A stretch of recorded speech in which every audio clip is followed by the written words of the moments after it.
Hello and welcome to the Unnamed Automotive Podcast. My name is Sami Haj Assad, and with me, as always, is my good friend and fellow automotive journalist, Benjamin Hunting. Say hi to the people, Ben. Greetings, corporeal and non-corporeal listeners. Greetings to everyone. Thank you for listening to our podcast this week. If this is the first time you're listening, thank you for trying something new. I will reiterate, Ben and I are a pair of automotive journalists, but more important than that, we're very good friends. Isn't that right, Ben? The power of friendship is indeed important, Sammy. I will agree with you on that. Well, I think the agreement is we are more than our profession, right?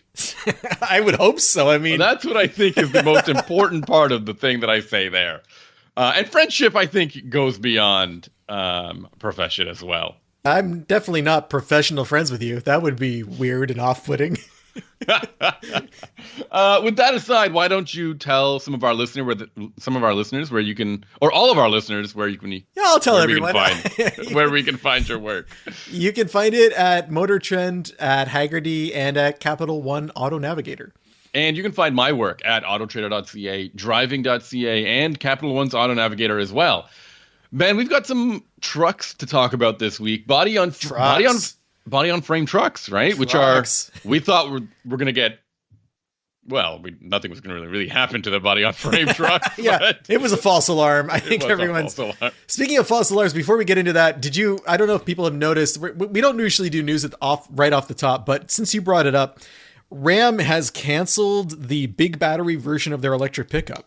Have they really, or is this just more that their CEO is gone, so we're just going to green light all of, or 86 all the things that we don't want to make anymore? What I've read is that they're still going to make the 375 mile version, but there was, I want to say there was like a 500 mile version of the truck, something insane, some huge number that was going to be like 150 kilowatt hour battery or something like that. Okay. And that version's no longer coming.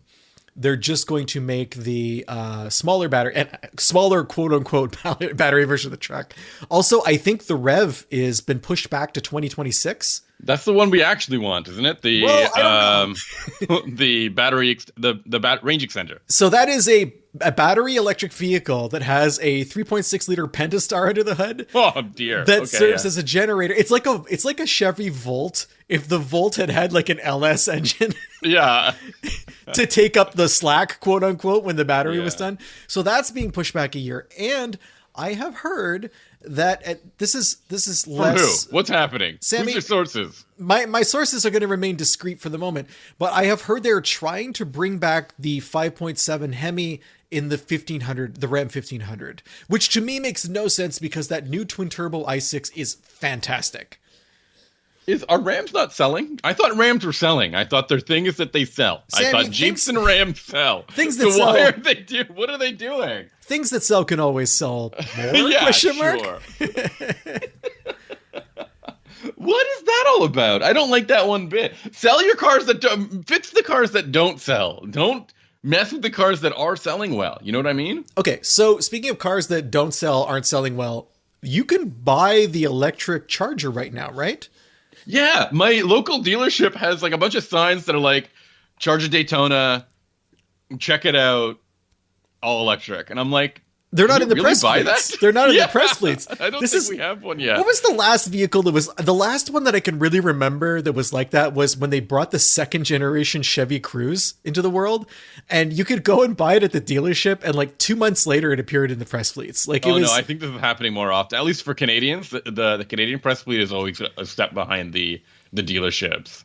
But getting back to trucks, so that's some truck news. We both drove trucks. I drove a truck that I've been super curious about for a bunch of reasons, and that's the version that I drove was a pre-production 2024 model that was kind of a leftover that had been hanging around in the Canadian fleet, but it was a Michigan plated truck. Like it was, when I say pre-production, it was, not actually a vehicle that had gone through the final assembly production line like you would see in a dealership. It was something that Ford built for events and then used at events, and it seemed pretty complete.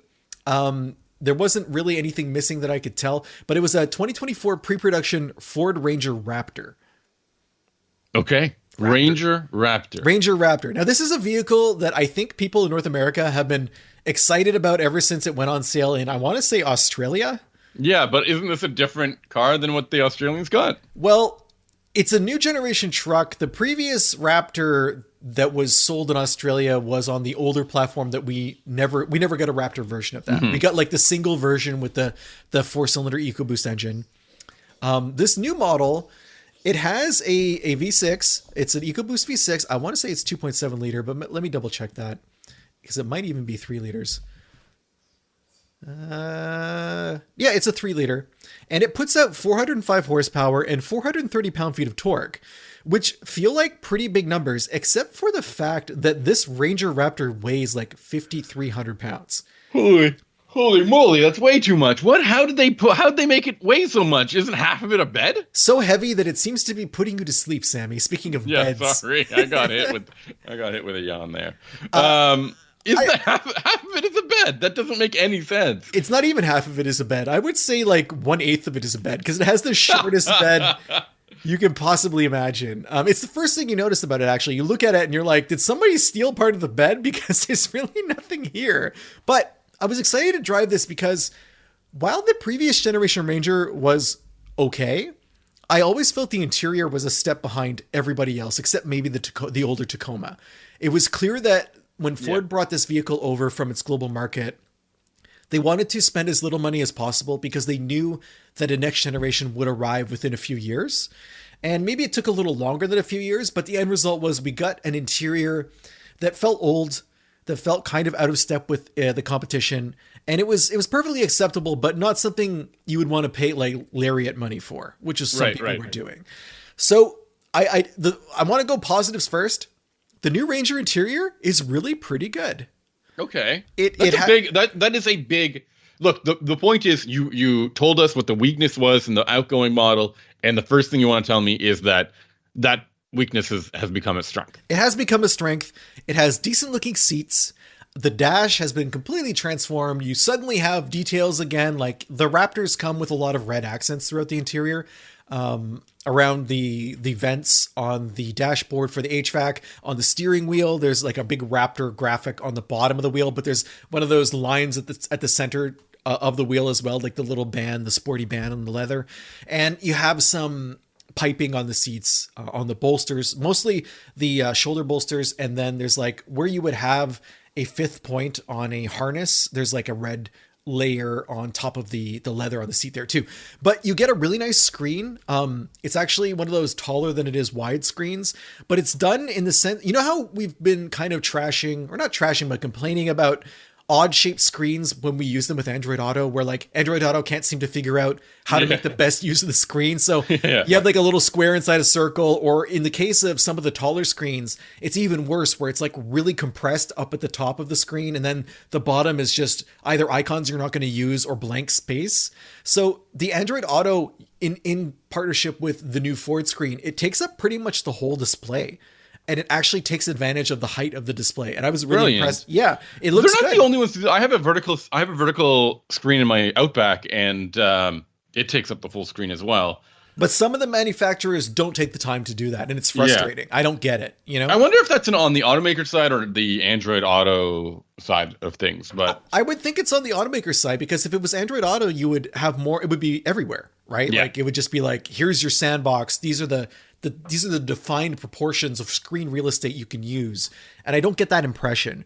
But right. In any case, the infotainment is much improved. Just the whole general vibe of the cabin suddenly feels like something you would pay a little bit more money for versus something that felt like a carryover from maybe like a mid 20-teens type of vehicle, which is how the Ranger was previously. Okay. I do have a complaint about the interior though. And this is something that I'm not the only journalist to have voiced this concern, but there's a new shifter design. Excuse me. And it's like the shifter shape itself is fine. It's on the center console, but it's confusing to use because it has two buttons. You know, like you have to push a button to shift out of park on pretty much every shifter you've ever used. Well, when you put your hand on the shifter, your thumb goes to a button naturally. And that button is, okay, I think this is the one I should use to pull the shifter back. Negative, Ghost Rider. That is the button you use to put it in manual mode. So you push this button and nothing happens. You can't move the shifter. The actual button is at the top of the shifter where you can't see it. You have to reach a little bit over with your fingers and pull it from there. But the problem becomes, because of the way your hand is positioned when you do that, you're in this awkward, like, you don't have the right leverage to have fine motor control over how you're shifting. So when you pull back, you automatically go back to drive all the way at the bottom of the shift detente, instead of, say, reverse, which is the first position in the shifter. So what I ended up doing so many times backing out of my driveway was shifting into drive and being like, damn it, and then shifting forward into reverse. But even that's hard because of how the shifter moves. It's like you can't really control it very well. That was super annoying every single time I drove the vehicle. Now, the funny thing about that is I keep thinking about, I think, other automakers have toyed with other formats for shifters, be it knobs or buttons or just a shifter that looks like an old school shifter but operates totally differently. And Ford was one of the first ones that made one of these, like, remember that you could fold the shifter down and make like a flat work surface. Yeah, it's such a gimmick. It's such a gimmick, totally. Ram was doing that with their dial on the dash, like 5 or 6 years beforehand. But the thing about that gimmick that bothered me, and I've always said this every time we drive a truck that has this feature, it's just one more thing to break. Yeah, because the center console, motorized, isn't it? It is motorized, and the center console is going to get dirty because you're reaching across it. You have drinks. There's stuff's going to spill. It's going to get into that little motor. It's going to cause problems. It just doesn't. It seems like a solution to a problem that had already been elegantly solved a different way. And all I'm thinking is, like, they've clearly got all this research on how people like their shifters, and they just threw it out the window and was like, yeah, put the button on the side to make it go into manual mode, make this weird, like, reach around button for changing gears. I don't like this. I mean, I'm looking at it. It looks like if you've ever used like a different, like computer mouse. Yeah. Huh? Yeah. Like a computer mouse that, like, doesn't make sense. You're like, what is that button for? For your macros, bro. And you're like, I just need it to be the normal button. Yeah, I just need it to be the normal button. I just want to drive, bro. Yeah. I don't want to input adjacent formula. There's one other aspect of the center console that was also bothersome, and this was a little more puzzling, but it's harder to see in photos, but the drive mode controller for the Ranger Raptor, and there's a lot of drive modes, and that's why this comes up. It's nestled just in front of the center armrest, and that's not the problem itself. The problem is it's a big rotary controller, and it was not. Come on, don't exaggerate. How big are you talking about? No, it's not the size that's the problem. It's maybe this. It's a good size for a hand, like a human hand. I don't know, like a Sasquatch hand might find it too dainty, but it's not responsive. In the sense that... What do you mean? What? Well, you click it to the right or you click it to the left.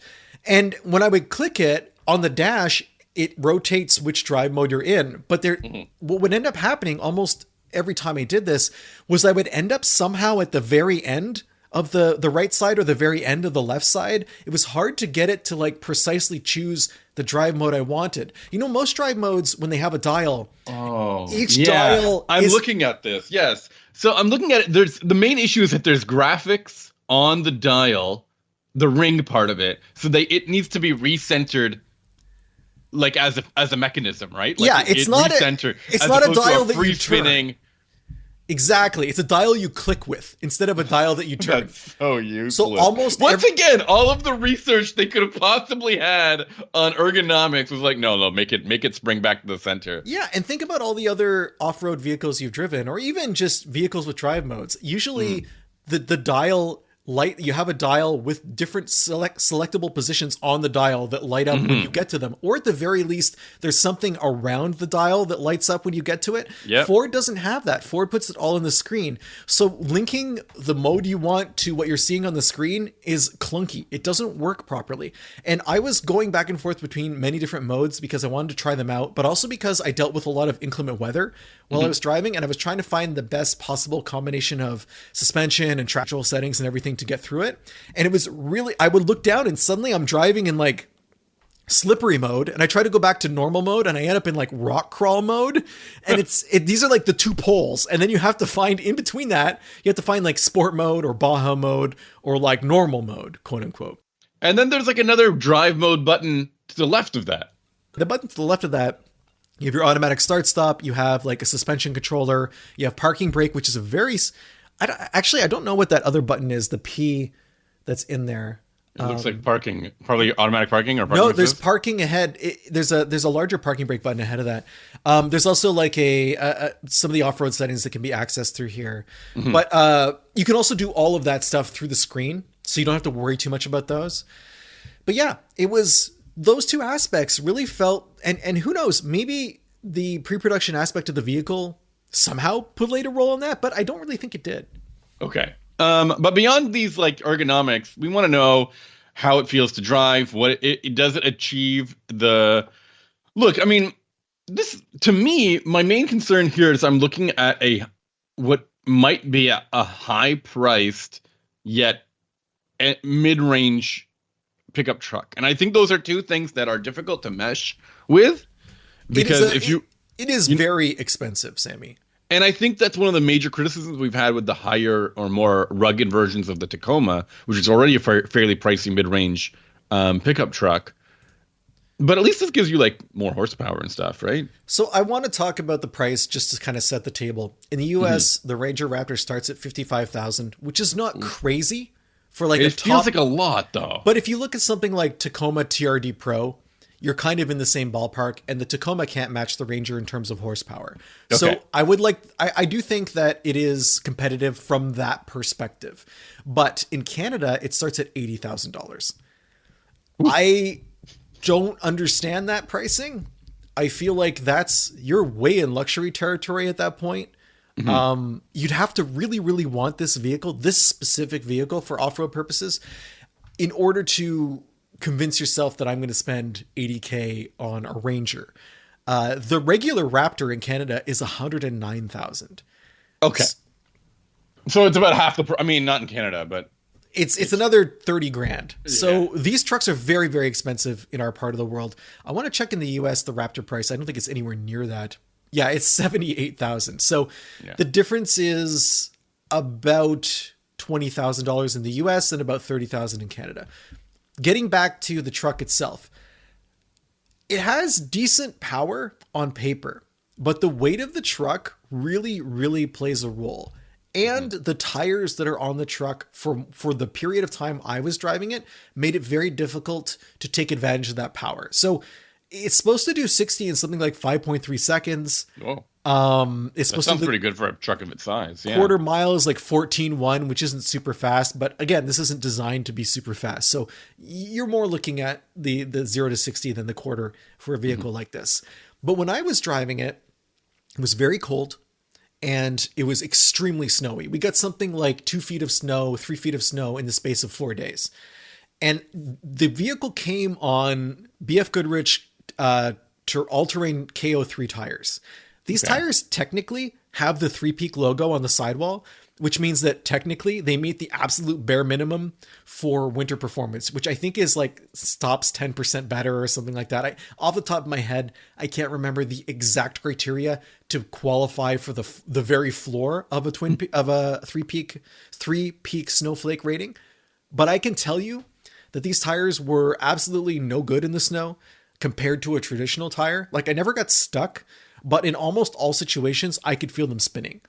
And when my dirt road was covered with snow for the duration of the time I was in this truck, but even on asphalt that had some snow cover, the truck was spinning at all times.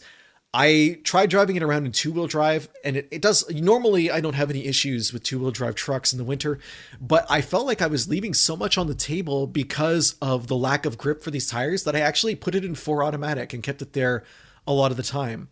I was just never impressed with the acceleration of the truck. Like it's fine. It's good. It didn't feel special, and the sound is not all that appealing. I mentioned there's a ton of drive modes. So the kind of the hardcore, have fun, go fast mode is Baja mode. And when you put it in that mode, it puts it in 4 high, but you can put it in two-wheel drive if you want. Either way, when I had when I had it in that mode in deep snow on the dirt roads, the truck was pretty controllable in the sense that I could predictably drift it. It responded well to like lift off, oversteer and that kind of thing, but it never really pulled out of the corners with any authority. it's clear that it could have really benefited from genuine winter tires. So anyone out there, if you're considering one of these trucks and you do live in a winter climate or you have cold pavement, don't keep these tires on the truck all year round. You're going to be leaving a lot on the table if you do. One of the things that I think about when I think about the Ranger Raptor is the Chevy Colorado ZR2 or ZR2, which had one of the most impressive suspension systems I've ever tested on a truck. The DSSV shocks are fantastic. Yeah. Is there something relatable here in terms of ride quality with the Ranger? Or what is the gimmick that is making the Ranger such an expensive and hopefully appealing car? Well, the gimmick is you're getting this power, right? Mm-hmm. And the power is, I think, 90 more horsepower than the max you can get in the ZR2. Wow. So that fits into the Raptor mold, which is you're going to be bashing dunes around, which is why they have a Baja mode, right? Yep. I think the other part of the appeal of the Raptor is I've never been a F-150 Raptor fan because of how large the truck is and because the weight of the truck makes it very sketchy to drive on pavement. Yeah. Unsettling, yeah. And especially given the acceleration it offers, right? Exactly. So you have a lot of body lean. You don't have very much in the way of steering precision, and it takes a really long time to stop. You're going to take a long time to stop on the KO3s as well, even in the dry on warm pavement, because that's not what the tires are designed to do. You know, you can't. If you slam the brakes on at highway speeds, these tires are not going to grab the road. They don't have that kind of footprint. They're made to find grip on dirt, on rocks, and in mud.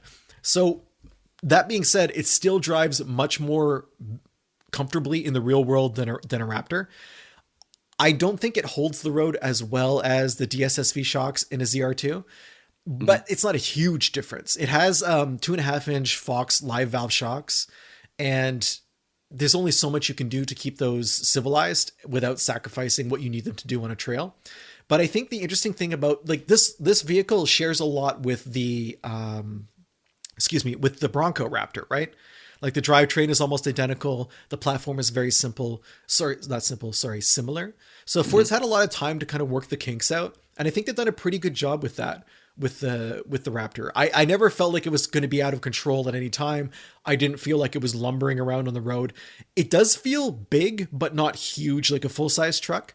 So those are all advantages that I think come with this particular format. I think it's 2 feet shorter than an F-150. Okay. But I think and I mean a standard F-150, not the Raptor. I do think it's almost as wide as a regular F-150. And I did notice that when I was parking. But where I live now, it's very wide open. So I did drive it in the city a little bit, I mean, Montreal on my way home, but just in terms of in general, I don't encounter a lot of traffic, bumper to bumper stuff, and I don't have to park in crowded areas. So it's kind of the ideal testing ground for a truck like this. Like this is where you would want to live if you were going to be driving an off-road vehicle like this one. Mm-hmm. Okay.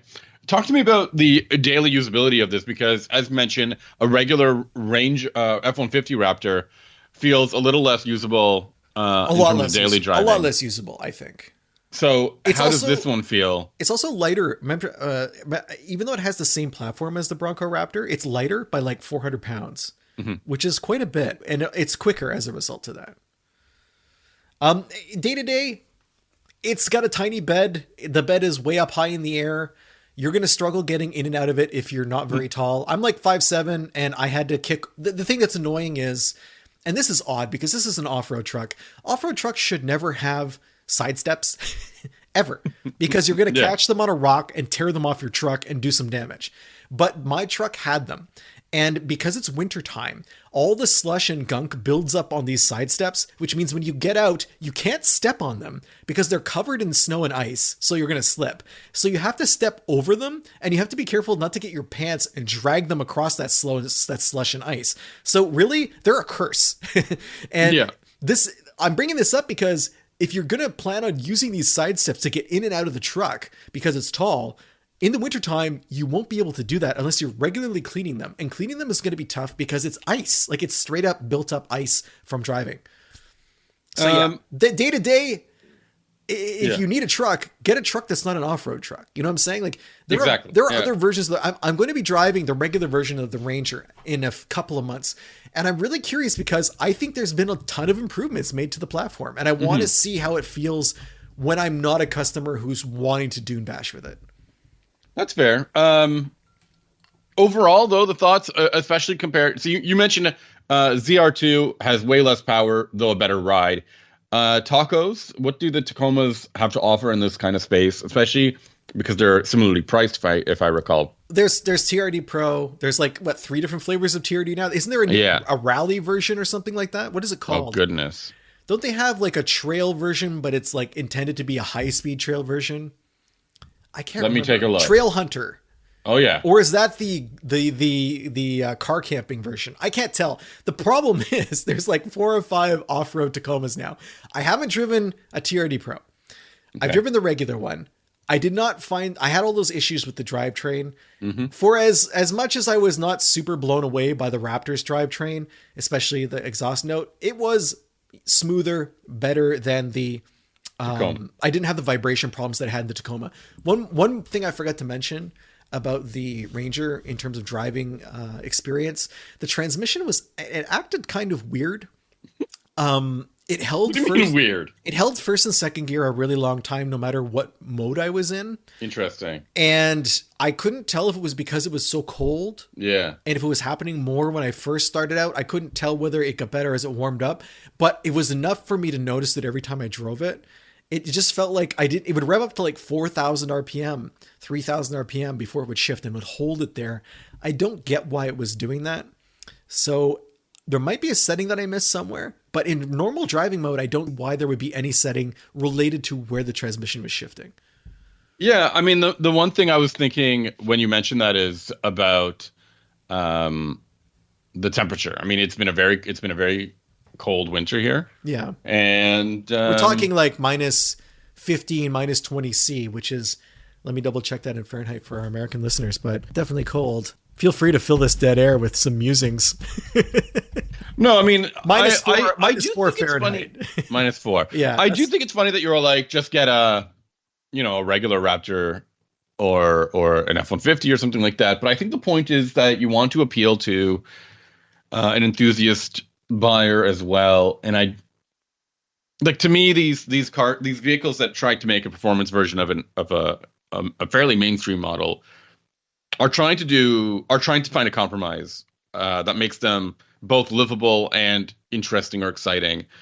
And the question is always, did it achieve that? Yeah. And I think another thing that's interesting is we're in an era where EVs are regularly this heavy. Like last month I drove or not last month, I guess it was this month too.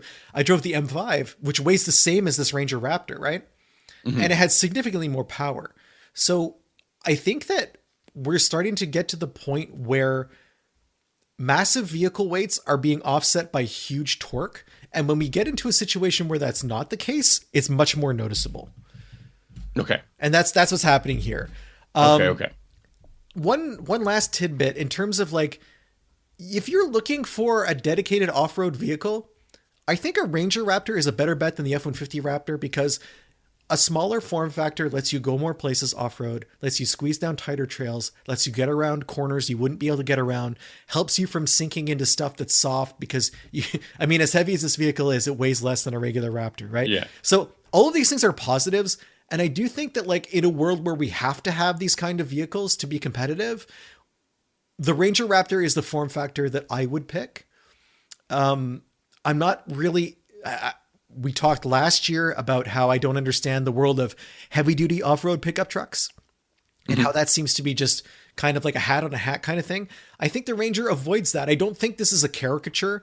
I think this is like Ford taking what they have in their toolbox off the shelf, putting it onto a platform that's pretty good, and then saying, this is the best that we can do for in the United States, a reasonable price. And if you want an out-of-the-box off-roader with some punch that you're not going to find from Toyota, this is where you would turn to. Right. I think that wraps it up for me pretty much. Okay, cool. I always think that it's difficult. Like, I'm going to just give you the flip side is that I think people buy pickup trucks for a variety of reasons, be it the hauling capability, the towing capability, the size, the off-roading capability. And it's so weird that the mid-size ones, they offer a compromise in their own way, and then you start making performance versions of them, and they've got a compromise as well. It's like a compromise of a compromise. So this is it's like hat and hat, but like smaller hats. A nesting doll of compromises, really. And I know that you say, if you want an off-road oriented vehicle, I was, call me old-fashioned, but I thought that like regular pickup trucks were fairly capable off-road. They had they had four-wheel drive, and they had a beefy motor, and they were until you needed to be able to go off-road at 100 miles an hour. Yeah. I mean, they could probably pull that off too with the right tires. But I think that the compromise in that area is people want a comfortable daily driver that can go off-road, and at that point things start to get complicated. Right? Because if you had an older basic pickup truck that had, a stiff enough suspension where it was going to be able to handle a rock impact, it was also probably going to shake your fillings out as soon as you hit some washboard. Yes, that's fair. I mean, true, but I'm just trying to be like real. We're talking about, and the vehicle I have is also oriented to an off-road audience or market, but I think even less realistically far less realistically than yours is. Now, the car I drove was the new Lexus GX 550. I believe it was a 2025 model year vehicle, but I don't think anything's really changed between 24 and 25. The Lexus GX used to be based on the 4Runner, if I'm good at what I'm doing and did my research. But now that there is wasn't it more the Prado than the 4Runner? Oh dear, I don't know, but I think it was. But now it's closely related to the new Land Cruiser, and that's the big deal right now. It's basically on a new platform for the GX model. It has a different powertrain than that other Land Cruiser that we mentioned, which is now available with a Turbo 4 hybrid, I believe. And this one has a Turbo 6, which makes 349 horsepower. Now, is this the same engine that I had in the Tacoma? Was yours the Turbo 6? I believe so. I believe that's that's the one, yeah. Is it a hybrid Turbo 6? No. No? Okay, then it's not. I didn't realize that you could get a non-hybrid version of the Lexus. Isn't that wild? I thought that they at least had like some kind of 48-volt system in there. Now that I would believe, but they're not marketing it in any particular way. Is there a hybrid version? No. There's just, wow. That's funny because... like of all of the some of Lexus's vehicles are only available with hybrids. Yeah, but also I remember the old GX. Like for the longest time, it was just this hulking old school drivetrain. Like they had a V8 version, and it just felt like it lumbered around everywhere, and it didn't care about fuel mileage. And now they have the opportunity to basically have a do-over, and they're like, what was it that people liked about the old GX? Was it? I mean, to me, 349 horsepower out of a 3.4 liter, which is a weird displacement for a six-cylinder. It's a turbo, right? A twin turbo V6. Yeah, that doesn't seem like a lot. Considering less than 350 horsepower. This Ranger Raptor had a 3-liter with 405 horsepower, right? But it does have 479 pound-feet of torque. Okay. All right. How do you feel about that? I feel a little bit better, but it does seem strange. But what about the 10-speed transmission in this thing? Too many speeds. I can't have many. Head is spinning.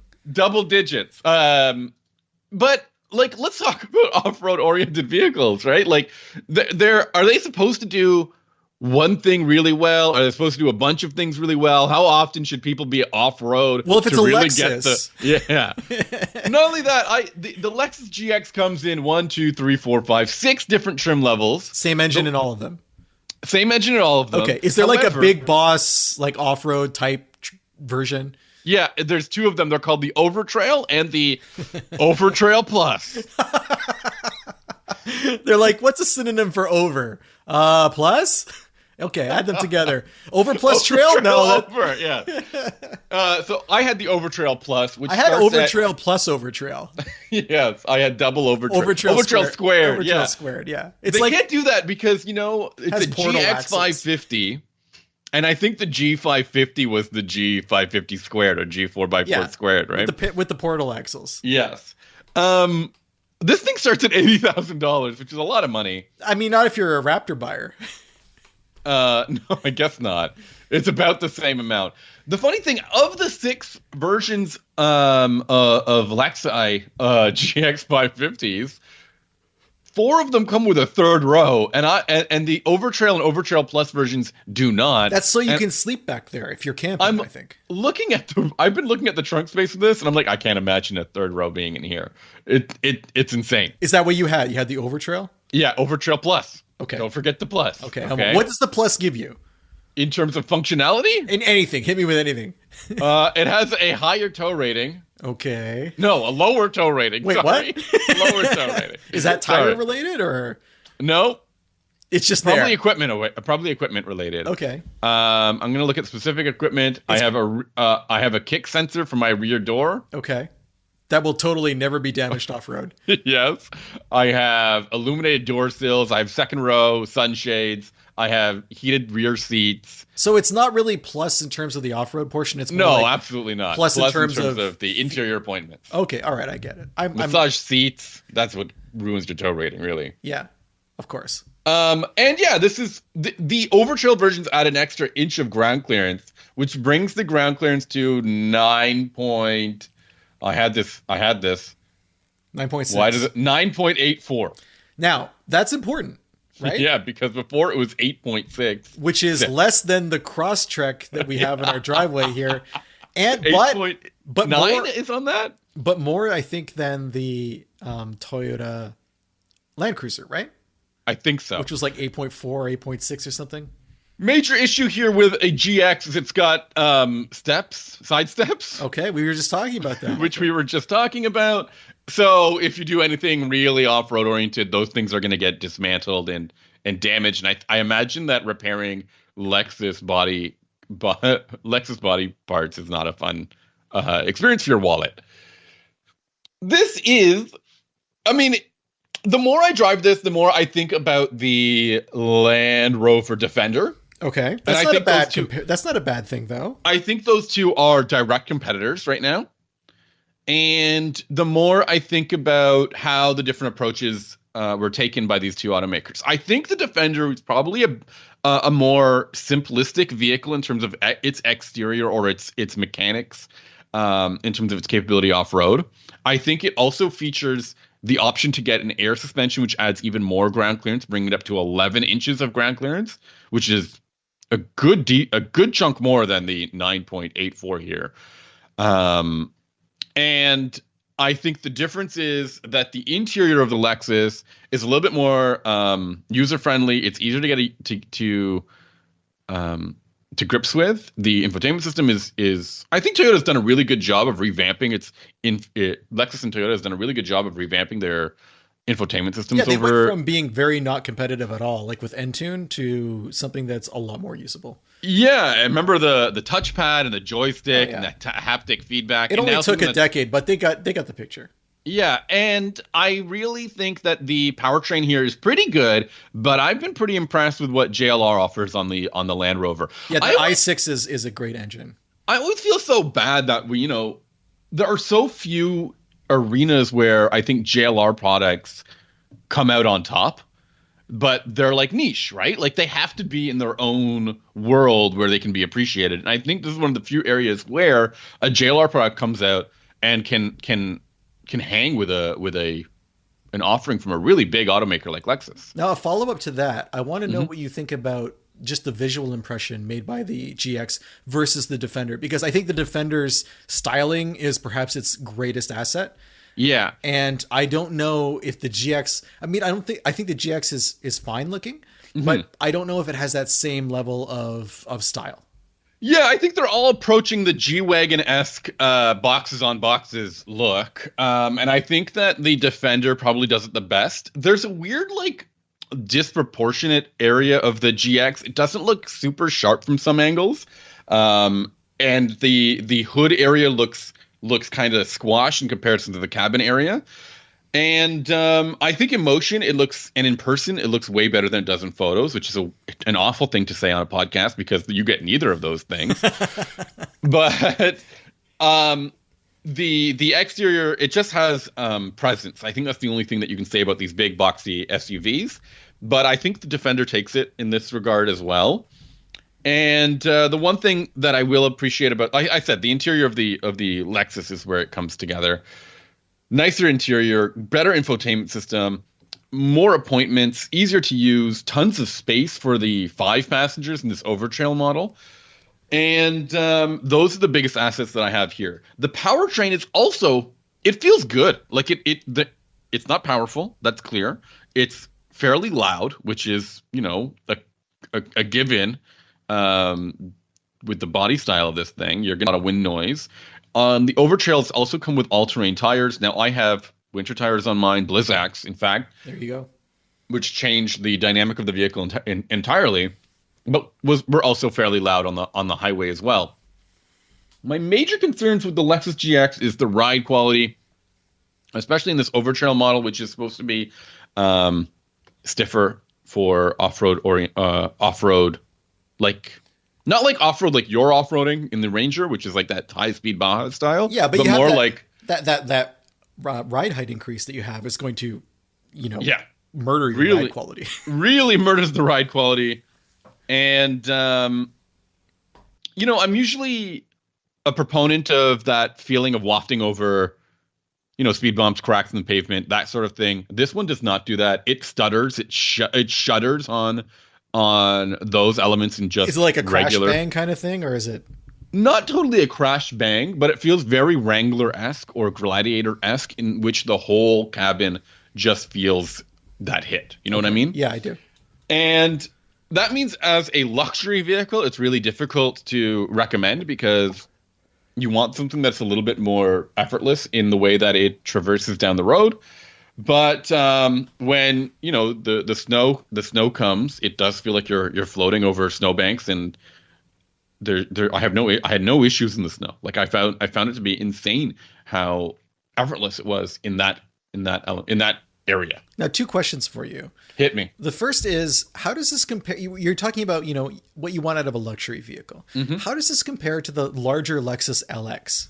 Do you think I haven't driven the LX. Okay. That's my major thing I need to make clear. I don't even remember the last time I've driven an LX, maybe like 10 years ago or something. Yeah. Well, I don't know if it's been that long for me, but it has been quite a while. The reason I ask is because that's a vehicle that kind of tries to do everything, and it has a larger budget to do that. So I was wondering if it was maybe a smaller example of what the LX already delivers, or if it was a totally different experience. I would imagine, in my imagination, looking at the specs, looking at the sizes, looking at the way these two cars operated, I think it's exactly what you said. I think the LX will trade in a little bit more of the off-road, gravitas that it has. But let me take a look. I don't know if there's an off-road version of the LX. I don't think there is anymore. You know what? With the world of overlanding being so popular, I might have to correct myself there, because there's always someone who wants to go glamping and they want to go in a Lexus. But I think that they kind of threw the kitchen sink at the LX and didn't make a specific off-road trim and just said, if you want to do it, everything's already there. There's one model. There is an Overtrail model. Okay. And it comes with all-terrain tires, but it's like the most expensive version of the LX you can get. Does it lose its third row? I'm not sure. I 1 second. That would be awful, wouldn't it? Well, my follow-up question to this, and it's perhaps more interesting, we're doing a lot of comparisons to Defender. Mm-hmm. Reliability-wise, yeah, Lexus has traditionally enjoyed coasting on the whole Toyota is reliable thing. Over the last few years, you and I have increasingly discovered that that's no longer the case, in the sense that, not the sense that Toyota is building unreliable cars, but that you can't assume that just because it has the Toyota badge on it, or it's the Lexus badge, that it is going to be bulletproof, because we're starting to discover, we were just talking about problems with the Tacoma that I had. Do you think that this Lexus is going to be more reliable than a Defender, let's say 4 or 5 years down the road? More reliable than a Defender? Yeah, absolutely. I think that's a given. The major issues I think that have occurred from Toyota and Lexus has been, as we mentioned, they've been revamping a lot of their cars. We talked about infotainment systems, but that's not the only thing they've revamped. This new motor, twin turbo V6, a 3.4 liter, that's new. That's fresh. A lot of the drivetrains coming out of Toyota are new. New turbocharged hybrids, a combination of turbocharged hybrids. These are all like new avenues for the automaker that have not been explored by them in like the mainstream setting. Yeah. And now they have to force it upon all of their lineup. And I think that's a really big ask for even the biggest automaker to pull that off. And so I think that that's the major thing that's hitting them, is that they're having to change so many things in a short period of time across a lot of product. And that means that when one thing is wrong, they all have that issue, right? And I think that's the major concern for Toyota and Lexus. I think that these things will be resolved within a model year or two, which is what we usually tend to expect. But now we have to expect that from Toyota and Lexus, right? Whereas maybe in the past we wouldn't have been so concerned. But you know, it's interesting that you bring this up, because we've been critical of Toyota and Lexus carrying over older drivetrains, even with newer models that come out. You get a newer platform, but you still have the old, you know, that clock on the dash that we're so fond of harping on. But that's emblematic of older transmissions and older gas engines that we've seen appear again and again in the Toyota lineup. So now that they're no longer doing that is when we're kind of starting to see a few cracks in the facade of reliability for the vehicles. Mm-hmm. I was going somewhere with that, and it's completely escaped me at this point. So I'm just going to ask you, is this a vehicle that you would recommend? Like, do you think that this is something that people should have on their test drive list? And if so, who are the people who should have this on their test drive list? The major issue here is that it's a super niche vehicle, right? This is not the same buyer that's going to buy an RX. Okay. It's not the same buyer that's going to buy a BMW X5, right? Is it the same buyer who's going to buy a TX? No, right? The TX is like a 3-row family luxury car, right? Well, so is this, right? But this is not a family car. This is meant to make this really impressive statement about your adventure. You know, your desire to go adventuring in a trail or camping or towing a big boat or something like that. Okay. While also remaining in a luxury or a badge scenario where you're like, I also have this on my keychain. Okay. The LX, you were talking to me about the LX. There are 4 trims of the LX, with half of them featuring a hybrid powertrain, a hybrid version of this 3.4 liter twin turbo V6. There's a model most models come with 7 seats. Okay. There is a ultra luxury model with 4 seats. Yeah, I've heard about that. And the Overtrail model comes with 7, but you can take out 2. We're talking about the Lexus CX-70, right? That's a good one. LX-70. Yeah. LX-700. Anyways, you can take out that. That's a good joke from last 2 weeks. That's a continuity joke. Yes. So apparently you can take out a third row. I guess, like you said, if you want to go car camping in your ultra luxurious Lexus. Okay. Now, GX, would I recommend it for somebody? That's such a difficult question. It's not. See, you have to get into the mindset of the buyer. It's not an only car for them, right? They must have it might be. They must have a daily driver. This is not a daily driver. You don't think that's a daily driver? You think this is something people buy and then just drive on the weekends? The fuel economy and the ride quality are the 2 things that detract from it being a daily driver at that price point. But I think this is. Sorry to interrupt, but if you're going to buy like a specialized off-road vehicle that you only drive off-road, it's not going to be a Lexus. Because wouldn't you buy the Lexus because you plan to drive it every day? I think what I think what this is that you want to take something to the boat launch, to the cabin, and have that confidence in those scenarios. I think it isn't. I think it's a weekend adventure, a high end premium weekend adventure vehicle. Okay. And the technology that the off-road elements come with are really cool. Like there's a disconnecting sway bar element that you can get in a Wrangler. Just want to put that out. Yeah. But it's a little bit more high tech in this one. Okay. It does it like automatically as needed. which is wild to me. Which means it never happens. Yeah. You've got a central locking diff, and I think you've got a rear locking diff as well. That's cool. I'm all about the center locking diff. You've got a four low, which I don't think a lot of vehicles. Your car obviously did, right? Your Ranger Raptor. It had a obviously 4 did. low and had lockable diffs and all that stuff. So I think that's also pretty handy for some. I wouldn't call it rock crawling, but like, yeah, crawling, right? Like, sure, something that this vehicle will never do, right? You know what I mean? It's got skid plates as well. Do you think a Defender is more likely to actually go off road than a GX? Yeah, I think so. Isn't that weird? Now, do you think that that's true of the first owners or the second owners? Second owners, for sure. All right. I don't know. What? So that's the real, like, it's reality. We've got high tech, high priced luxury vehicles. Sensors are everything on luxury cars, right? They've got sensors and cameras everywhere. And you love sensors. You scratch something, you dent something.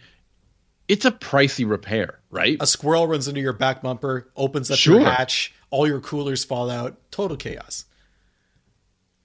Seriously, though. Yeah. Is that a risk that the owners are willing to take? No, definitely not. No. Unless you're buying it and it's like, to you, this is the same as buying a Chevy Trax, like price wise.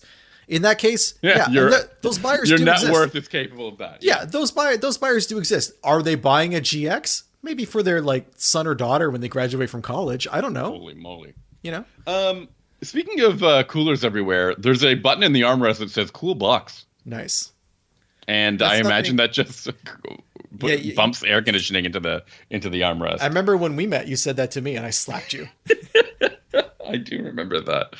I still have a mark on my face from it. Anyways, that's my impression. I mean, $80,000 tow-worthy pickup truck, body-on-frame truck here. It exists. Should we be happy that it exists? Yeah, sure. Why not? It's for a very specific type of buyer, and I'm sure they know who they are. I don't think they're cross-shopping anything because they want a Lexus, and they want a Lexus that can tow their boat.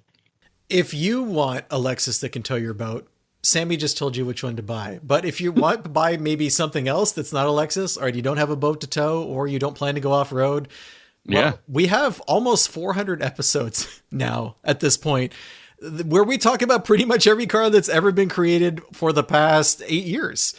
Yeah. And you can find 8 years, 7 years, something like that. It's cut into 8 years now. You can find them at unnamedautomotivepodcast.com, or you can go to your podcatcher, wherever you download your fine podcasts, type in Unnamed Automotive Podcast, a name we came up with 8 years ago and didn't think we'd by accident. Didn't think we'd be keeping this long. And you'll find all of our podcasts there.